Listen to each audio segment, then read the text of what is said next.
venez de passer un week-end des villes et des champs.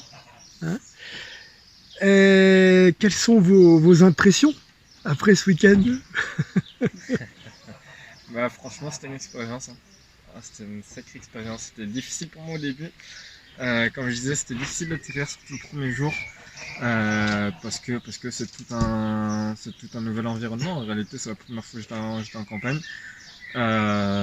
Donc voilà, c'est un beau repas, comme je dis, il faut le digérer. Donc c'est vraiment une expérience à vivre où il y a vraiment de belles inspirations à prendre parce que les gens ici sont très chaleureux, sont des gens inspirés, sont des gens qui sont accomplis, honnêtement. Et ce qu'ils ont commencé à voir, à créer, c'est quelque chose de très beau et à vivre. Et franchement, venez, bienvenue. Ça t'a inspiré alors? Ah, clairement, c'est inspirant, ça donne envie de travailler, de poursuivre sur ce chemin, parce que c'est un chemin dans lequel on aimerait aussi s'inscrire, un chemin de conscience, un chemin de conscience proche de la nature, proche de notre spiritualité et qui aussi amène à inspirer d'autres personnes, à accueillir d'autres personnes, à ce qu'il y ait dans différents endroits ici en France et ailleurs des personnes qui se rassemblent et qui travaillent ensemble et qui se réunissent ensemble et qui cherchent à œuvrer ensemble, encore une fois, vers un monde meilleur, et vers un monde plus simple, plus pur, plus proche de Dieu, tout simplement, ou plus proche de la réalité humaine, tout simplement. Voilà. Et toi, Nora, quelles sont tes impressions? Alors mes impressions du week-end, si on reste sur les impressions, c'était très beau, c'était simple, c'était simple et basique et efficace. Voilà, on avait des goûters régulièrement. Ah bah c'est le plus important ça, hein. Des chantiers, c'est le Donc plus on important. trouvait en route des clafoutis, tout au long des clafoutis et tout autre dessert tout au long de notre chantier. Après en termes de chantier c'était super en fait, parce que moi je suis pas bricoleuse et on a quand même pris le temps de m'expliquer, j'ai quand même trouvé quelque chose à faire même si je viens en sachant rien faire entre guillemets. Du coup, le week-end, merveilleux et vraiment efficace, même si c'est samedi-dimanche. Même si ça peut paraître court, mais c'est très long en termes de... Enfin, long dans le sens... C'est pas qu'on le temps est long, au contraire, mais il est bien rempli, ce qui fait que c'est dense, voilà. C'est dense et on apprend plein de choses parce qu'à la fois au niveau bricolage, etc. et à la fois au niveau humain, au niveau rencontre, parce que voilà, c'est toutes des nouvelles rencontres. Au niveau aussi rencontre, je suis avec mon mari, mais même rencontres entre nous aussi, parce qu'on se rencontre dans le travail, on se rencontre dans un groupe, on se rencontre dans nos comportements un peu de tous les jours. Et du coup, mes impressions, que du positif et surtout utile. Ça sert pas à rien, c'est pas juste pour passer du temps proche de la nature. J'ai l'impression que ça peut vraiment semer des choses en nous. Et on espère pouvoir ensuite petit à petit les faire pousser à notre tour d'une façon ou d'une autre, mais on se sent accompagné en fait, on se sent vraiment accompagné et c'est ça que je trouve riche dans ce week-end, c'est qu'on a l'impression de faire partie d'un processus en fait, un processus en croissance. Un chantier. Un chantier. Un chantier perpétuel, quoi. C'est ça qui est beau, c'est que il n'y a rien qui est figé. Il y a rien c'est pas un plat, un repas qui est fini, mais c'est un chantier qui est perpétuel et qui est tout le temps en vie, en croissance, comme un arbre, quoi, qui croît perpétuellement et c'est beau à voir, mais c'est aussi dur à assumer. Et c'est ça cette réalité, c'est que là on parle de choses concrètes, là. Faut travailler, faut agir. Et c'est vraiment partagé d'ailleurs, c'est-à-dire que autant vous avez ressenti quelque chose de fort, autant nous, ça nous a fait aussi évoluer dans notre façon de voir les choses et justement l'accueil et le partage. Parce qu'en fait, le partage dans notre mission entre guillemets individuelle, c'est vraiment quelque chose de fondamental. Et là, on l'a expérimenté nous aussi, quoi. C'est ça. On est venu avec chez des gens qui cherchaient justement à partager et établir une véritable communication. Dire que déjà, je pense qu'une des premières réussites, c'est une amitié qui se lie, qui commence, et il n'y a pas plus belle chose que l'amitié, je pense, à mon sens. Et voilà, donc il y a eu vraiment ces échanges qui nous permettent de mieux rêver, de mieux travailler, de mieux atterrir aussi. Et ouais, atterrir, bah ouais, il faut, parce qu'il faut se confronter à la réalité. C'est vrai qu'il faut se confronter à la réalité. Parfois, je pense, moi notamment par exemple, qui peut être idéaliste, voir les choses et se confronter aux choses et se confronter à la réalité, voir les difficultés du quotidien, du terrain, liées au contexte, aux environnements, liées au projet, liées aux réalités humaines, parce que on parle de communauté humaine, et communauté humaine, c'est aussi des échanges, et c'est aussi des difficultés dans les échanges quotidiens. Et c'est beau de voir qu'il y a un modèle de réussite, mais de début de réussite, parce que voilà, ne serait-ce que avoir quelques familles qui échangent et qui vivent ensemble au quotidien, c'est une beauté. Et on a parlé aussi entre nous de la question du confort. Et une des choses que vous aviez remarqué, c'était que vous étiez un petit peu sorti de votre zone de confort. Et est-ce que ça, c'est quelque chose de difficile et que vous pouvez regretter, ou au contraire inciter des gens à sortir de cette zone de confort, parce que justement on peut apprendre quelque chose? Enfin, comment vous vivez ça, quoi? L'aspect confort, je veux dire. Ouais. Alors c'est difficile, oui. C'est difficile de pas être dans son forcément. Bon, après c'était confortable, comme de l'hiver. C'est très confortable, la nourriture excellente, parce qu'on on a bien mangé, bien travaillé. C'est difficile de sortir de sa zone de confort, oui. Parce qu'on n'est pas dans nos repères habituels, c'est pas du 4 étoiles, on est dans la Creuse, c'est un peu austère, c'est très calme, il y a peu de monde. Voilà, il faut pas se sentir, on se sent un peu seul, on va dire, entre guillemets, même si c'est qu'un week-end, mais ça change quand on a l'habitude d'être en ville. Par contre, c'est nécessaire. Moi, j'ai trouvé que ça aide par exemple, là, sur le site du chantier, c'est des toilettes sèches. Et nous, où on a logé, on avait des toilettes standards. Et en fait, le fait qu'on soit en toilette sèche toute la journée, même si le soir on avait le confort des toilettes normales et que les toilettes sèches sont aussi confortables, hein, mais ça m'a permis de plus me rendre compte de ce que c'était que quand je rentrais et que je tirais la chasse d'eau, j'en avais plus conscience. Alors que quand je suis chez moi dans mon appart, je tire la chasse d'eau vraiment en routine et je me dis même pas oh là là c'est grave. Alors que là, même si on était en zone confortable pour la nuit, et ça faisait du bien de retrouver son confort, hein, sincèrement, et ben c'est juste d'y réfléchir, j'ai senti que c'était un grand pas, et même si c'était sortir de sa zone de confort pendant quelques heures, et ben ça avait tout de suite une application vraiment instantanée, parce qu'on se disait ah ben mince, c'est pas banal, ou même pour l'électricité, des choses comme ça. Et ben le fait de, par exemple, si je laissais la lumière allumée là où on dormait, dans le gîte où on dormait, et ben ça allait vraiment me marquer. Alors que quand j'oublie la lumière chez moi, c'est pas grave, je me dis oh j'ai oublié la lumière. Non, d'accord. Et j'ai senti que ça c'était vraiment une différence, parce qu'en fait de voir des gens qui vivent autrement et qui ont vraiment le souci de chacun des gestes, surtout au niveau impact écologique, et faire des actes conscients comme les toilettes sèches, c'est logique, c'est cohérent, sauf que nous on le prend pas en compte dans notre quotidien. Et ben après, même si on l'applique pas, c'est pas grave, je pense, mais déjà rien que d'avoir fait le pas de se dire ah ouais, en fait, c'est pas banal et c'est pas non plus anodin d'utiliser autant d'eau potable pour faire ses besoins, ou d'oublier la lumière, même si voilà, ça me change rien sur ma facture, mais j'ai trouvé que ça avait un impact immédiat parce qu'on le voyait illustré chez les gens qui nous ont accueillis.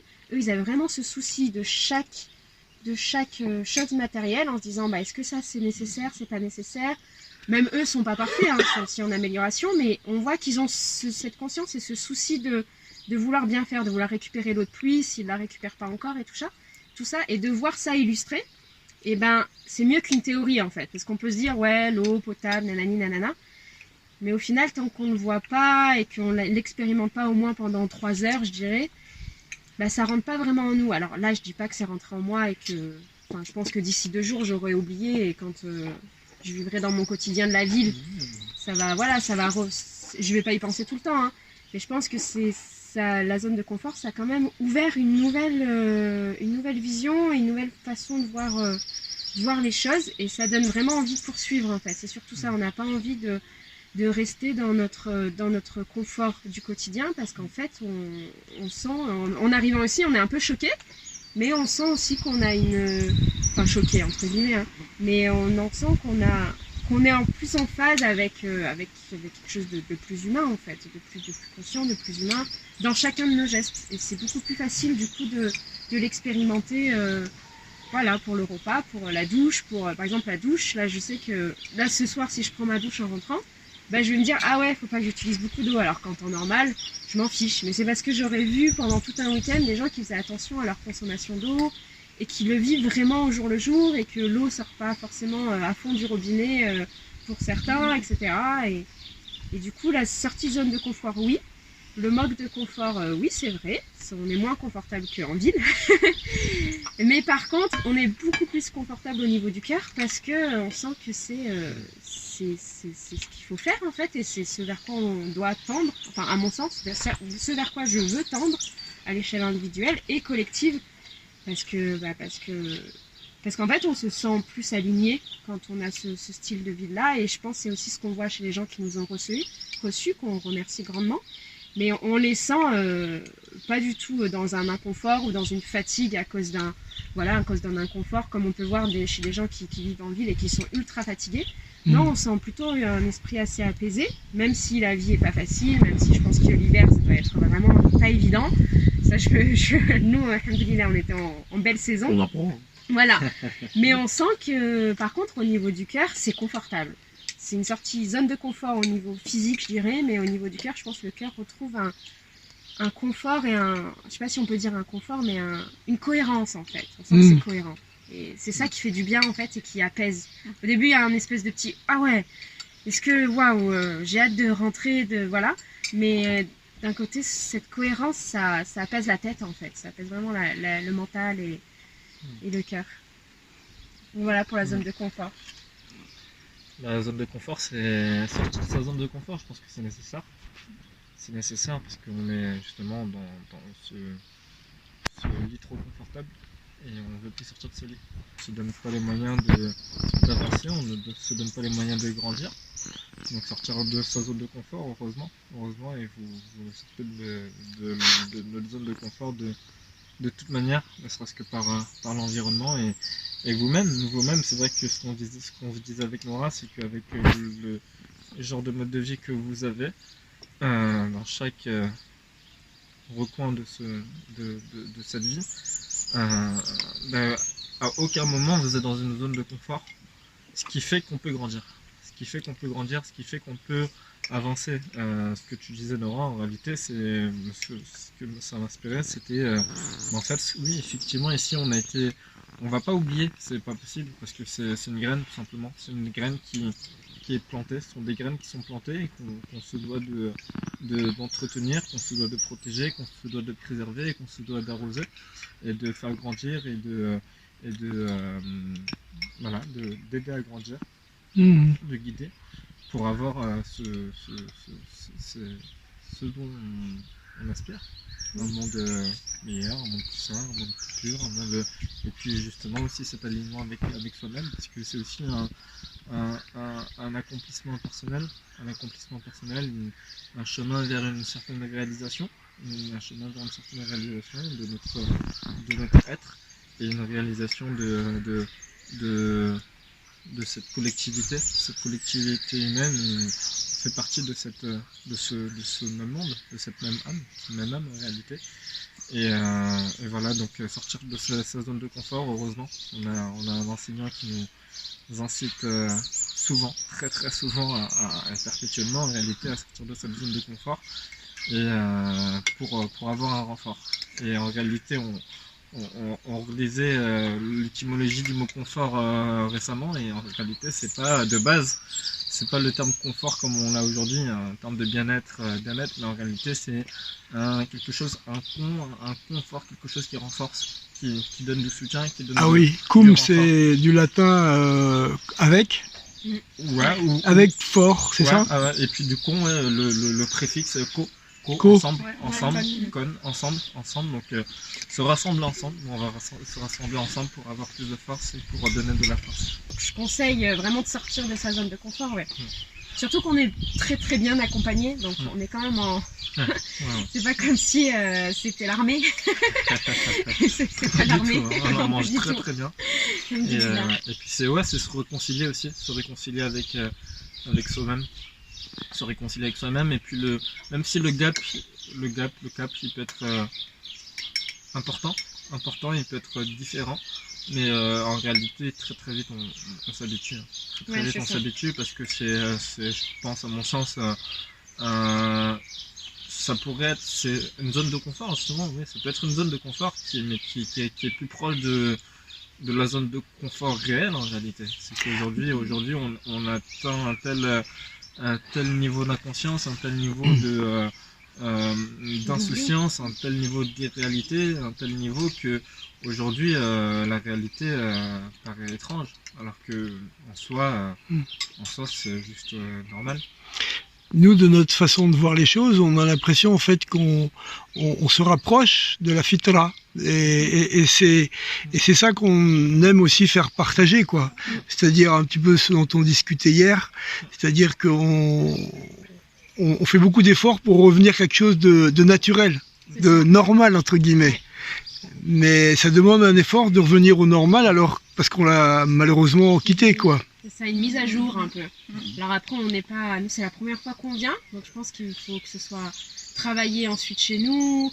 Pas se dire aussi, moi c'est ce que je me dis, il faut pas que j'attende le prochain week-end ici ou ailleurs en campagne ou avec d'autres agriculteurs pour me dire, ok, je travaille sur ce retour à ma fitra. Non, en fait, c'est ce qu'on disait hier avec Ounine, c'est vraiment juste, des fois on peut être sur son canapé, parce que ce matin on essaie de mettre des ficelles là autour de la serre, et je me sentais vraiment handicapée des mains, dans le sens où je la voyais, elle faisait les nœuds, tac, tac, tac, et moi j'étais là pour faire un nœud, je mettais 3/4 d'heure. Après, je lui disais, mais même un nœud, je sais pas faire, quoi, pire qu'un enfant. Et après, elle me disait, non, mais même sur ton canapé, tu peux faire des nœuds, tu peux, voilà, faire des choses de tes mains. Et dès qu'on fait des choses de nos mains, c'est vrai qu'on sent notre fitra qui est aussi nourri, quoi. Ouais, c'est ça. Tu te raccordes à toi-même. Tu te raccordes à toi-même. Ouais, bah, c'est le cas, vraiment, tu te raccordes. Donc là, je me dis, c'est vrai, je peux être chez moi, prendre un bout de corde, comme elle m'a conseillé, et apprendre à faire des nœuds. Et je suis sûre que, voilà, sans attendre d'être dans l'environnement parfait comme ici, où ils ont du terrain, ils ont fait le choix d'être en campagne et tout, ou même ce qu'on disait sur notre balcon, faire 3 semis, ce que me conseille toujours mon père, ou plutôt que d'attendre toujours, de se dire, ah bah, si je suis pas dans le lieu idéal, je fais rien, j'expérimente rien. Non, ou bien récupérer l'eau des ablutions quand on est en appartement, enfin des choses toutes bêtes qu'on peut faire pour arroser juste les plantes de son appart. Déjà rien que ça, c'est un petit geste de conscience que j'aimerais mettre en rentrant en application, sans changer du tout au tout dans ma vie. Mais je pense que vraiment ça peut se nourrir au quotidien, donc c'est quelque chose aussi qu'on ressent ici, c'est qu'on nous demande pas, on nous incite pas non plus à tout changer, à se dire bah si jamais t'es dans un appart, de toute façon t'es foutu, et si t'es en campagne, c'est que t'as réussi ta vie. En gros, non, pas du tout. Ouais. C'est juste être en conscience dans notre environnement. Donc ouais. s'il y en a qui sont plus des villes ou qui veulent s'investir en ville et tout ça, bah c'est là qu'il faut grandir et prendre conscience de ce qu'on fait. Et c'est là où le week-end il est vraiment intéressant, parce qu'on sent qu'il n'y a pas de... En fait, il n'y a pas de solution miracle, c'est juste une posture qu'on prend dans l'environnement où on est. Et je trouve que c'est ça qu'on nous a transmis. Et j'ai bien aimé, quand tu me disais ça, tu me disais, bah, tu peux faire des nœuds sur ton canapé. Et c'est vrai, je me dis, bah, en fait, ouais. Et je sais que si je fais des nœuds sur mon canapé, en faisant d'autres choses, hein, et ben je me dis, la prochaine fois, si je viens ou si je suis amenée à refaire ce genre de construction, les nœuds, je vais être plus efficace et je vais pas être là. Alors attends, comment je tourne ma ficelle Tu prends confiance en toi et tu dis, mes mains, en fait, elles sont flexibles, elles savent faire quelque chose, elles savent pas que faire comme ça. et donc voilà, du coup... Et puis il n'y a pas de jugement. Il n'y a pas de jugement. Il n'y a pas de jugement, comme tu dis, les gens de la ville, mais aussi personne en réalité. quelle que soit son origine, quelle que soit sa religion, quelle que soit sa façon de penser, quel que soit son contexte social, son histoire. Tout le monde est bienvenu, honnêtement, ici, dans ce groupe qui me paraît qui est sain, qui est ouvert, qui est enrichissant, qui est grandi, tout le monde est le bienvenu.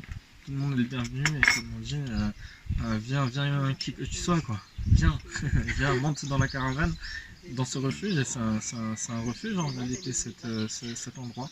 C'est un refuge spirituel, c'est un refuge humain, c'est un refuge naturel. Et qui que vous soyez, quelle que soit votre histoire, quels que soient vos projets, vos ambitions, si vous avez envie ne serait-ce que de vivre une expérience, de vivre quelque chose, venez. Du coup, pour le chantier, moi j'ai beaucoup aimé qu'on commence par de la pratique, et puis même pour la cohésion du groupe, je trouve que ça fait tout de suite un esprit de famille et pas de groupe, pas quelqu'un en haut qui transmet en descendant comme ça, et puis les autres qui sont ensuite un peu dans une posture de consommateur ou voilà, je sais pas trop quelle posture, mais qui vont moins oser en fait. Maître-élève quoi, il n'y a pas cette... Voilà, liée un peu inconsciemment parce que forcément vous êtes nos maîtres ici. Mais dans l'accompagnement. Dans l'accompagnement, voilà, on va pas être tout de suite voilà, trop...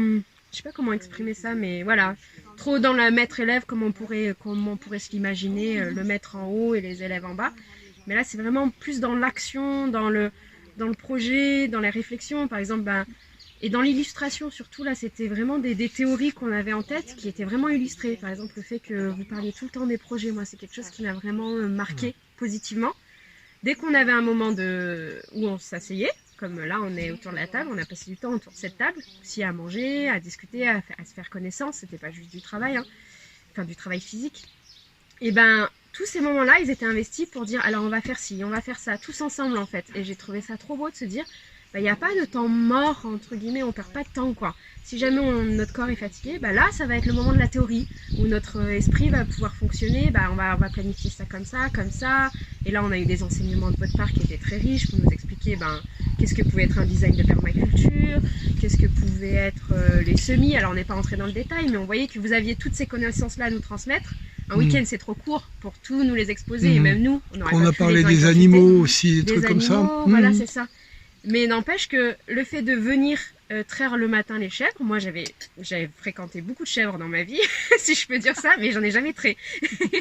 J'en ai jamais trait parce qu'en fait, on m'a toujours dit, enfin moi je le ressentais comme ça, comme dans ma famille ils ont des fermes, mais c'est comme toi t'es pas fermière, tu sauras pas faire en fait. C'est un peu une frustration, mais c'est un peu une frustration mentale que je me fais, c'est pas du tout... c'est nous on se fait un blocage, parce qu'en fait on reste dans la théorie. Eux, ils ont l'air de savoir faire et tout ça, et nous, si on se lance pas en fait, et ici on sent qu'on nous pousse à se lancer, même si on se loupe entre guillemets, même si je pense que je mettais 2 fois plus de temps pour traire que si Farouk il l'avait fait tout seul. Je sais, peut-être ça lui prenait même plus d'énergie de nous attendre le matin, etc. Mais au final, je me dis voilà, je sais traire une chèvre, je sais à peu près. Alors que s'il m'avait expliqué en théorie, alors voilà, la traite de la chèvre, ça se passe de temps à temps. Moi je me serais dit, ah ouais, ok.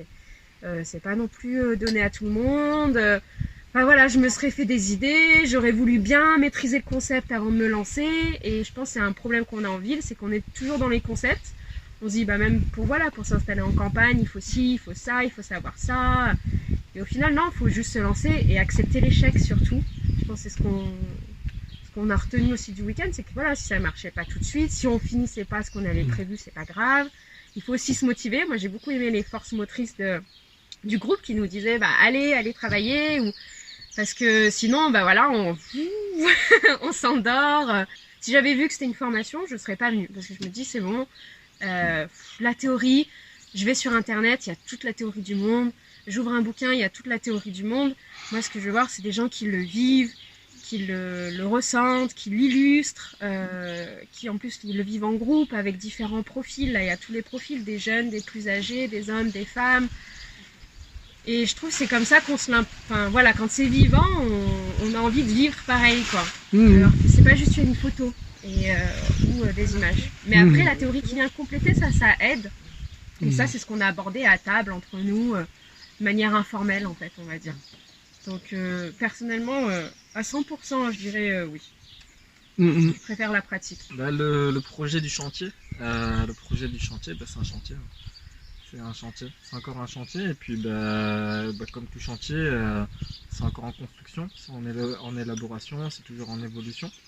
Et c'est ça qui est beau, et qu'on doit accepter aussi, parce que c'est vrai qu'on est habitué toujours à avoir des produits finis. On est habitué à avoir des produits finis, des produits rapides, et des produits pas très très bons. Alors que quand on met la main à la pâte, je prends ce clafoutis, je suis pas forcément cuisinier. Voilà, je vais manger, je vais acheter, et je vais juger.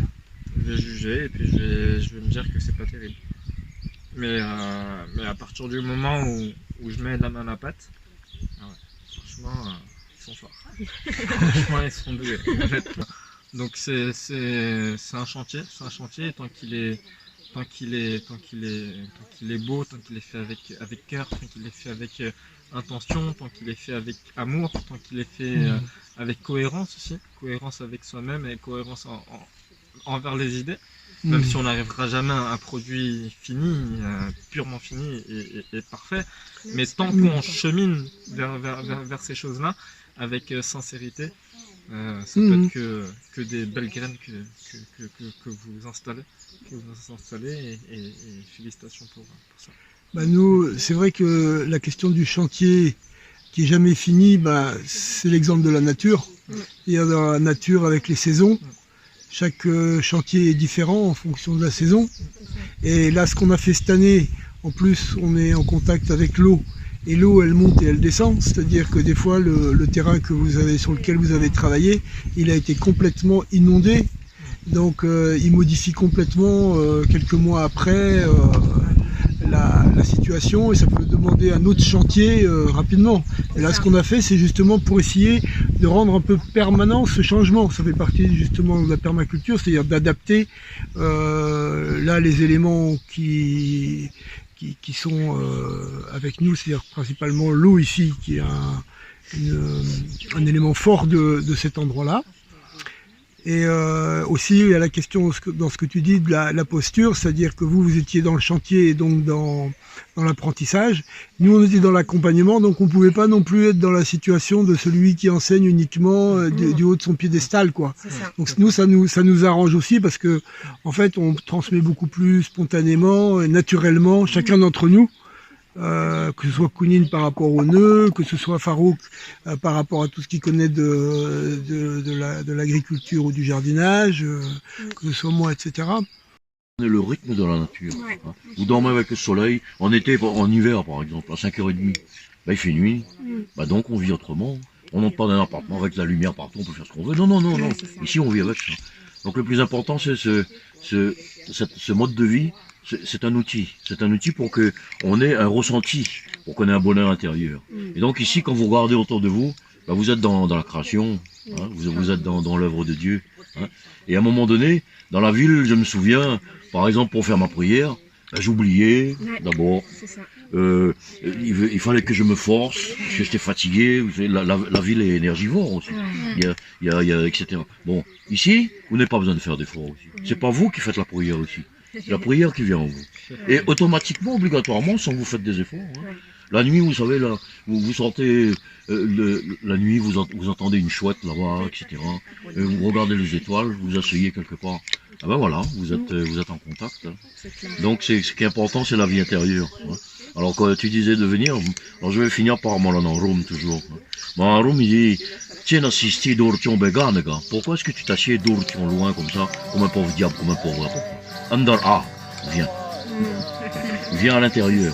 Dans le Khalqahe Diwan, viens à l'intérieur des gens de l'ivresse. Et l'ivresse, c'est sobre, hein. L'ivresse, ce n'est pas quelque chose de hors contrôle. Hein. La vie dans l'ivresse intérieure, c'est sobre. C'est très logique aussi. Hein. Donc quelqu'un qui vit dans l'ivresse, bah, il est comme tout le monde. Mais à l'intérieur, il n'est pas comme tout le monde, il est comme lui-même. Ça, c'est important. C'est le ressenti, la vie intérieure. Voilà. Merci beaucoup à vous de votre passage. C'était vraiment gagnant. Ouais. Et puis on se retrouve dans la suite. Kabarbardan, kabardan abi.